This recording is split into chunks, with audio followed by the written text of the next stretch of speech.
On March 4, 1944, at around 12:30 in the afternoon, Central European Time, Luftwaffe fighters intercepting American bomber formations near Berlin encountered something entirely new.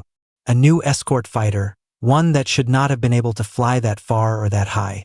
It was the North American P-51 Mustang. Equipped with external drop tanks and powered by the Packard-built Rolls-Royce Merlin V1650 engine, it appeared over Berlin for the first time in full squadron strength. For German pilots, who had grown used to attacking unescorted bombers once they crossed a certain line from England, this was a shock. They suddenly faced determined Allied fighters at the very edge of their own defensive range.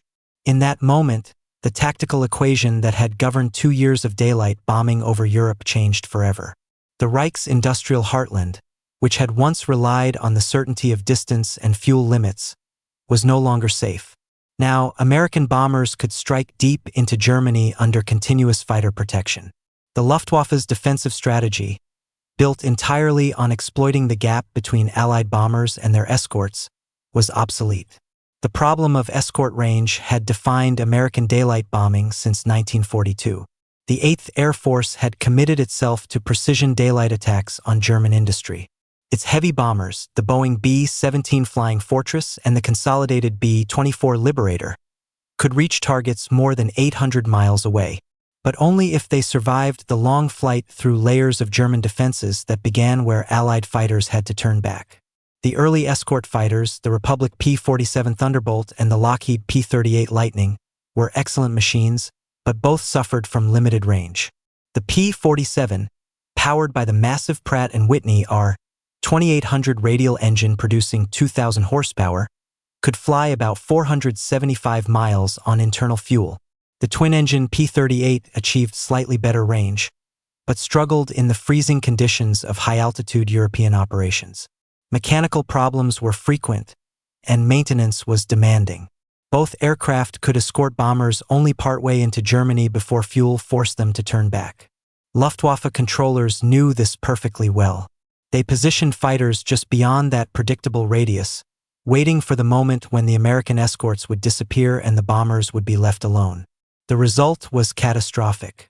Losses mounted to unsustainable levels. During the Second Schweinfurt raid, on October 14, 1943, the 8th Air Force sent 291 B-17s to attack ball-bearing factories in central Germany. Without fighter escort for the most dangerous part of the mission, the bombers faced relentless attacks from German fighters armed with heavy cannons designed specifically for destroying them. 60 B-17s were shot down. 17 more were damaged beyond repair. Another 121 limped home with severe battle damage. The loss rate, over 20%, was far beyond what any Air Force could sustain. At that rate, a bomber crew's odds of surviving 25 missions were close to zero. The 8th Air Force was forced to suspend deep penetration raids for several months while they searched for a solution. Meanwhile, the Luftwaffe's defensive doctrine seemed completely validated. They had perfected a system based on timing, positioning, and mathematics. Day fighter wings across Germany and occupied Europe were placed at strategic points. They could intercept incoming raids, attack the bombers during their unprotected window, then land, refuel, and rearm in time to strike again at the next formation. It worked because the laws of physics dictated that there was a zone where bombers would always fly without protection. And then the Mustang arrived. The P-51's path to service was anything but ordinary. North American Aviation designed it in 1940 for the British Purchasing Commission, which was searching for new fighter production capacity. The aircraft's wing used a laminar flow airfoil, an advanced aerodynamic profile developed by NACA that significantly reduced drag. Early versions, powered by the Allison V1710 engine with about 1,150 horsepower, performed well at low and medium altitudes. But above 15,000 feet, the altitude where bomber escort was most needed, the engine simply lost too much power. The Royal Air Force assigned those early Mustangs to low-level reconnaissance and ground attack roles. Then came the breakthrough. British test pilots proposed fitting the Mustang's airframe with the Rolls-Royce Merlin 61 engine, a high-altitude powerhouse equipped with a two-stage, two-speed supercharger that maintained full performance even at 25,000 feet and above. The result was transformative.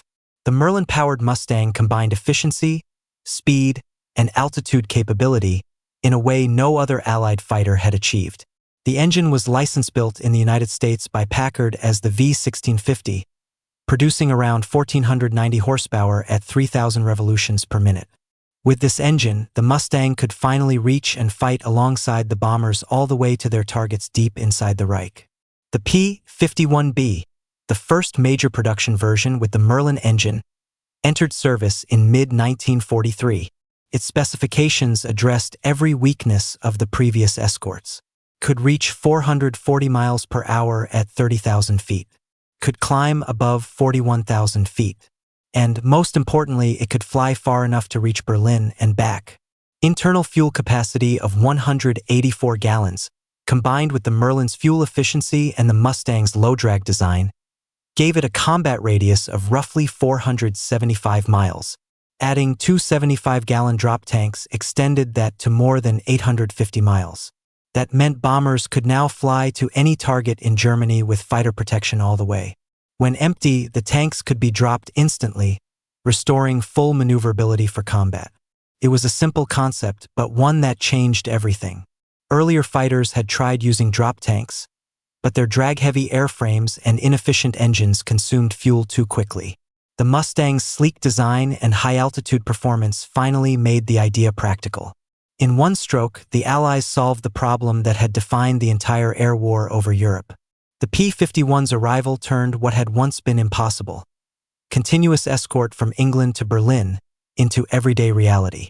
By late 1943, the 8th Air Force began receiving the new P-51B Mustang. The first units equipped were the 354th Fighter Group. Deliveries increased rapidly, allowing several groups that had been flying P-47s and P-38s to convert to the new aircraft. By early March 1944, enough Mustangs were available to plan a mission that would escort bombers all the way to Berlin, nearly 580 miles from bases in eastern England. This required precise fuel management. Pilots cruised at the most efficient altitude and power settings, climbed to join the bomber stream, and engaged German fighters only when necessary. Every second of combat mattered. Full-throttle maneuvers and high G-turns could triple or even quadruple fuel consumption. Each pilot had to balance aggression with endurance, to fight effectively, yet still have enough fuel to return home. Drop tanks provided that crucial margin. By carrying maximum external fuel and holding onto those tanks as long as possible, P-51 pilots could reach Berlin, fight for 15 to 20 minutes, and still make it back safely. On March 4, 1944, the operation designated Mission 250 began. 502 B-17s and 231 B-24s set out to bomb Berlin and nearby targets. Their escort included P-38s and P-47s flying shorter-range relay missions, while P-51s covered the entire route. The bomber stream stretched for miles across the sky, following a route designed to reduce exposure over heavily defended zones.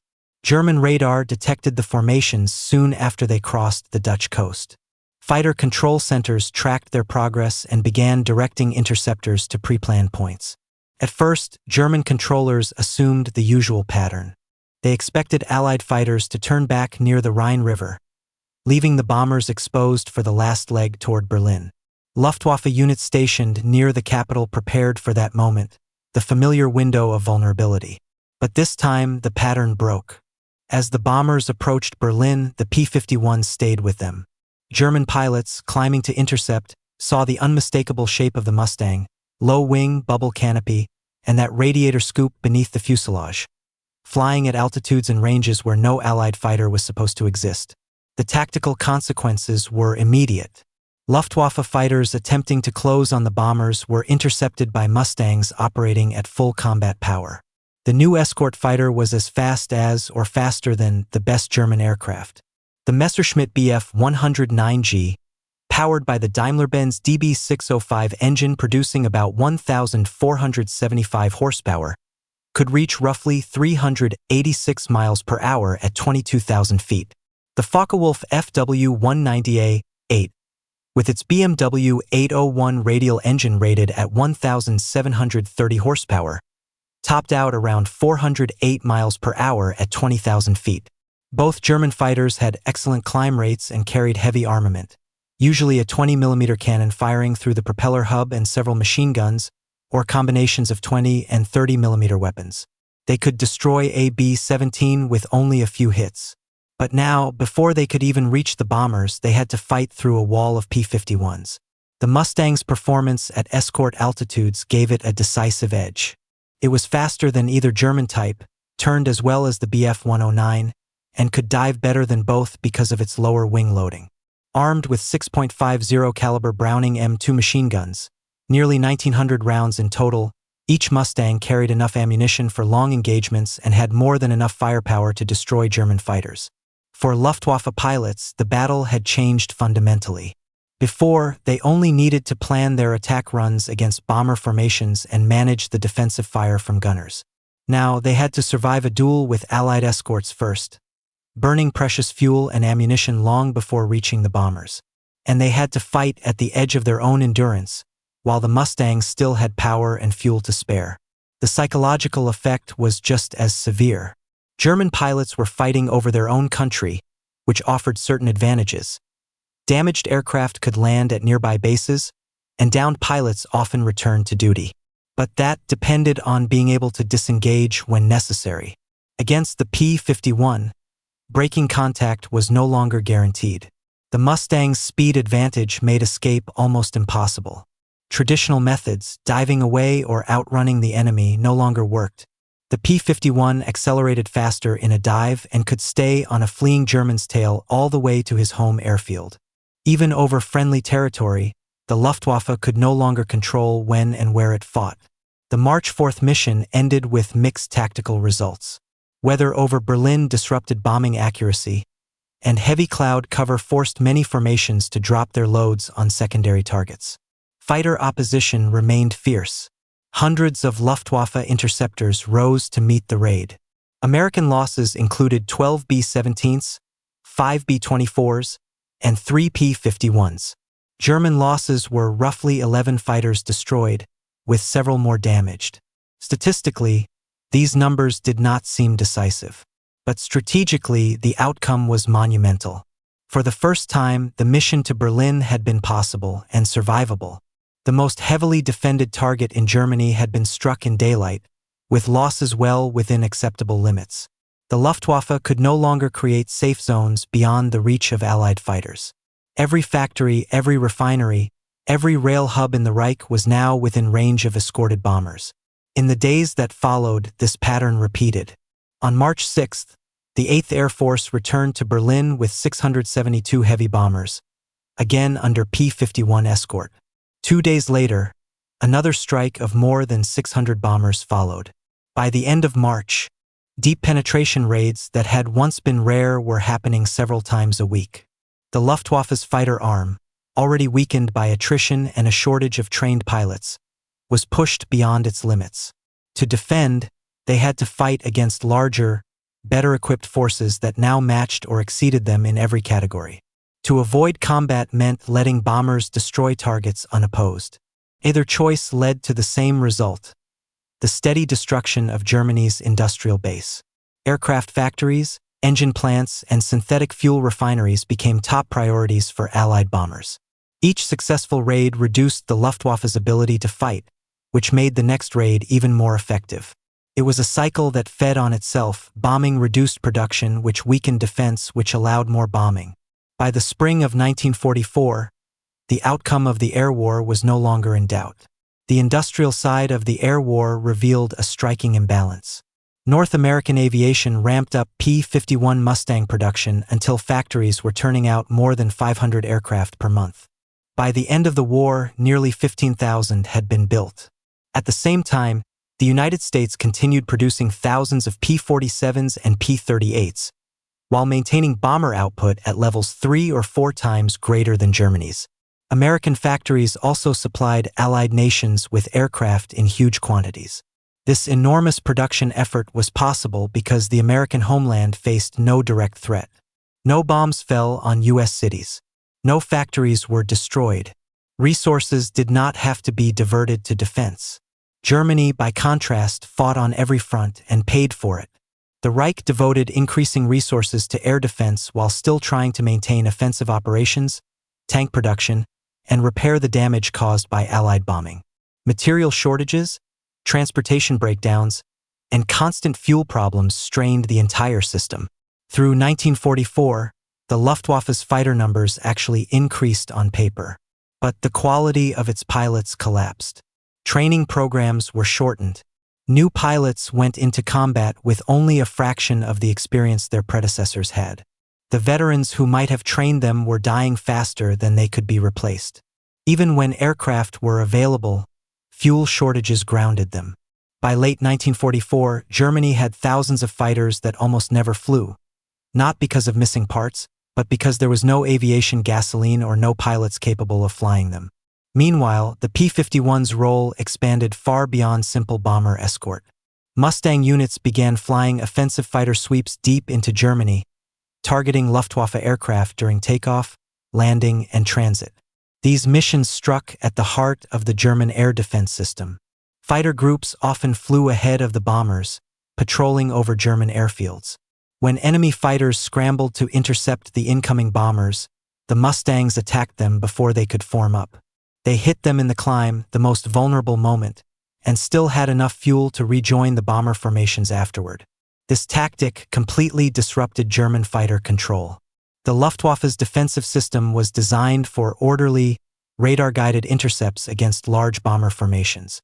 It was never meant to handle aggressive Allied fighters roaming freely over German skies.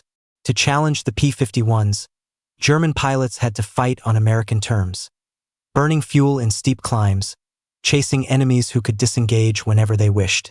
The technology behind the Mustang reflected the same pattern. Its success was not based on a single miracle invention. The Rolls-Royce Merlin engine came from years of British research into superchargers and metallurgy. The laminar flow wing was a result of NACA research in the 1930s. Neither was new. The genius of the P-51 lay in combining these existing technologies into one efficient, mission-focused design. This approach contrasted with the German path. Germany continued refining older aircraft or chasing advanced but unreliable technologies, jets and rockets, that arrived too late. The Messerschmitt Me 262, the world's first operational jet fighter, entered service in 1944 with performance far superior to any piston aircraft. But only about 1,400 were completed, and few were operational at once. The jet's engines were fragile, the supply chain chaotic, and fuel almost gone. It was a remarkable technical feat, but strategically irrelevant. As the Mustang matured, Allied air strategy evolved around its capabilities. Before long-range escort became possible, many questioned whether daylight bombing could even continue. Loss rates were simply too high. Once the P-51 entered service, the debate ended. The bombers could now reach any target in Germany and come home. The combined bomber offensive intensified. American precision bombing by day complemented RAF area bombing by night. The POINTBLANK directive, which prioritized attacks on German fighter production and fuel, finally succeeded because fighter escorts made sustained operations possible. Before the Normandy invasion, Allied bombers used their range to isolate the battlefield. They destroyed rail lines and bridges across northern France. After D-Day, they turned their attention to oil. By January 1945, systematic attacks on refineries and synthetic fuel plants had cut German fuel output by nearly 80%. None of this could have happened without the range the P-51 provided. The impact of long-range escort went far beyond Europe. The same principle shaped strategic planning in the Pacific. The Boeing B-29 Superfortress, designed for long-range missions against Japan, initially operated without escort because no fighter could reach that far.